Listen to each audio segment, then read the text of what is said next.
Hey guys, I just thought I'd do a video with my thoughts about the 500 kg deadlift and what I had to do it, and people up and coming and people that could possibly do it. You'll have to excuse me, I went out for a friend's birthday last night and got very drunk. So I'm a little bit, teeny bit hungover. I'm fucked, absolutely fucked. Anyway, so the 500 kg deadlift, when I did Europe's Strongest Man 2015, I did the World Deadlift Champs, and I pulled 463 kilos for a new world record, and pretty comfortably. And at the time, back in 2015, I wasn't in such a great financial position to be able to sort of go, and chase my dream to become the world's strongest man. At the end of the day, to become the world's strongest man, it's a very expensive career. I think in total, if you work it all out, I just sat down with the wife once and worked it out. I was spending £300 a week on food, just for myself, £250 a week on physiotherapy, probably another £250 a week on supplementations, recovery methods, doctor's fees, whatever else, I was spending £800 a week on my body to become the world's strongest man, and that's not paying the mortgage. That's not fueling the cars and paying the bills and feeding the wife and kids. That is on me. That's £800 a week on me to become the world's strongest man. So I needed to put myself in a financial position to spend that money going forward, so I was able to train to become the world's strongest man full time and have everything I needed around me and be the best I could be. So after I pulled the deadlift, I walked up to the promoters straight away, and I dead serious looked them in the eyes, and I said, how would you feel about putting a big lump sum of prize money up if someone were to pull 500 kilos next year? And they both looked at each other and were like, yeah, how much do you want? So we agreed on a figure. I went away Monday morning. I got a friend to put, I can't say too much, but I got a friend to put a bet on myself, and it was enough to, it was enough to set me up to win the world's strongest man. So off I went, placed the bet, agreed the prize money, and obviously knew on the back of it I could make a lot of money as well. And off I went. I chased the 500 kg deadlift because I needed money, but not in a greedy way. I needed money to be able to win and train and become the world's strongest man. So I had a full 12 months to train for the 500 kg deadlift, and I think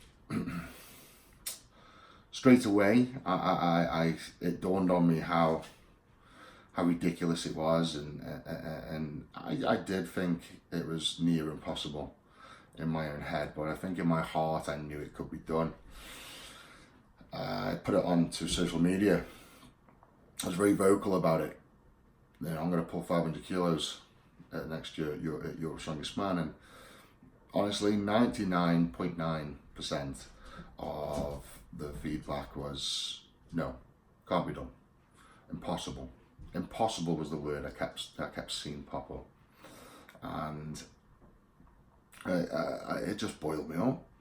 I don't know why, it just absolutely boiled me up. There's nothing worse than people telling you that you can't do something. There's nothing worse than that. That's the worst, especially for me. It just makes me want to go out and prove people wrong. Not in a horrible, peevish, ha ha, I told you so, but in a way of, proving to those people that you can achieve amazing things in life if you dedicate yourself to it. You know, be consistent, be committed, and achieve the impossible. And it was a genuinely nice thing to prove all those people wrong.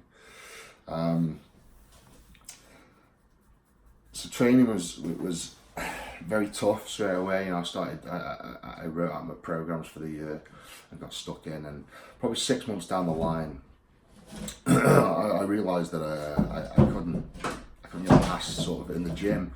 I could pull 450 kilos. I could pull 450 kilos for a speed rep, but then pull 460 on the bar or 470, and in training it just, for whatever reason, it wouldn't happen. It wouldn't work. So I surrounded myself with an amazing team at this point. You know, I had private doctors, scientists, nutritionists, coaches, you name it, and you know, I was working with the best. And it was actually a scientist that sat me down one day and explained to me that a day-to-day person probably has access to around 50% of the muscle fibers. You know, taking the kids to school, going to work, doing the shopping. Someone that trains 20 hours a week has access to, I think it was at most, around 70% of their muscle fibers. But then you hear stories of mothers pulling cars off of their kids, and they have access to 100% of the muscle fibers. And how are these women able to outstrength guys that train 20 hours a week for years and years and years?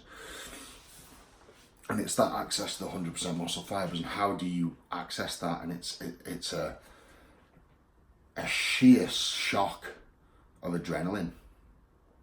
You just, to the point where you're not actually in control of yourself, or you're not in control of your actions almost. It's like you've got to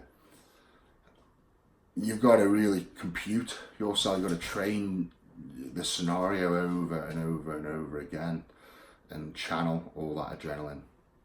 So it was actually going on the back of that information that I worked very closely with a hypnotherapist, and we created a pinch point on the back of my hand that, you know, a minute or so before the deadlift I would pinch, and I would start to go into this dark place. I can't talk about the dark place because it's very dark. But all I can say is, before the deadlift, before the 500 kg deadlift, the most I ever pulled in the gym was 450. The most I ever pulled in a competition was 463. So by no means had I trained this or done it before. It was all visualization. And when I got strapped onto that bar, my mind flicked a switch, and I wasn't pulling 500 kilos off the floor. I was, to put it blank, to make it understandable to you, I was pulling a car off of my kids. And you watch the footage of me doing that deadlift, and just before I lift, I close my eyes, and that's when I'm not in the arena. I'm not stood there. I'm not stood there with that bar. I'm elsewhere. I'm on that motorway lifting that car up, and it's a very, very surreal, hard, and impossible thing to do. But somehow I managed to train myself to be able to do it. So genuinely, I don't think that I was strong enough to pull 500 kilos off the floor that day. But my mind was, because I didn't lift 500 kilos in my head. I lifted a car for my kids. And that is the best way to describe it. That's the best way I can think of relaying it to you people, of how I did it in my own head. And You know, Jerry Pritchett, I think, went after. Near snapped his hamstring clean off his leg. Benny Magnuson got it an inch or so off the floor. And, you know, I think it just proved that I just, you know, I raised the standard. I raised the bar for the industry of strength, literally.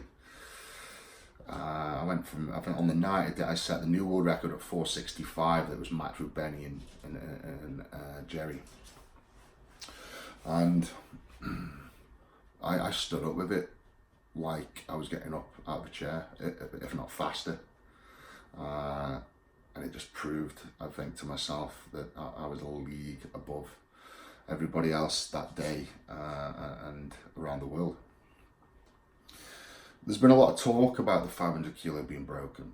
And the Arnold's Classic have, I think, put up $50,000 for anyone that can pull over 500 kilo, which to me